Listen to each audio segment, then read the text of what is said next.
સ્વામી કે નિત્ય અષ્ટ સિદ્ધિ નવ નિધિ જેના પાવલિયાને પૂજે છે. આટલું જ નહીં, તમામ ગુણો જેને આગળ હાથ જોડીને ઉભા રહે, કૃપાનાથ અમારો સ્વીકાર કરો, અમારો સ્વીકાર કરો, તમે શોભી ઉઠે.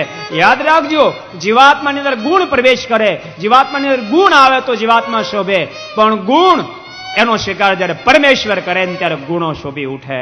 અરે સ્વામી વાતોમાં લખ્યું 33 કરોડ દેવતાઓ જેના દર્શન ને કાજ જયારે જાય એના દર્શન દુર્લભ છે. માથા ઘસી ઘસીને માથાના મુગટના મણિયો ઘસાય પણ જાય, પણ એના દર્શન દુર્લભ છે.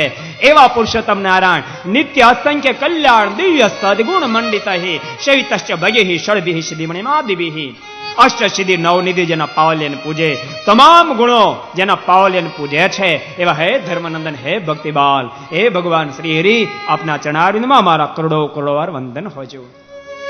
સદાનંદ સ્વામી કહે આ મહારાજની મહત્તા હું શું ગાઉં, કેમ કહું? સ્વામી કહે તમામ ઈશ્વરના પણ ઈશ્વર છે. કારણાનામ ચ કારણમ, આ પરમેશ્વર કેવા છે? કારણના પણ કારણ છે. ભગવાનના ભક્તો યાદ રાખજો, આ સૃષ્ટિ અંદર કોઈ પણ કાર્ય છે કારણ વિના ક્યારે સંભિત ન બને. ગોઠલા વિના આંબો ન હોય અને લીંબુના ઠળિયા વિના લીમડો ન હોય.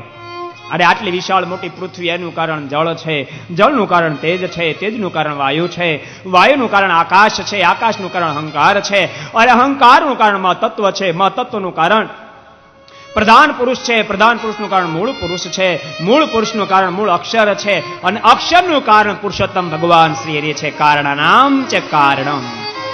એવા હે ધર્મનંદન, હે ભક્તિબાલ, હે ભગવાન શ્રી હરિ, આપના ચરણારવિંદમાં મારા કરોડો કરોડો વાર વંદન હોજો.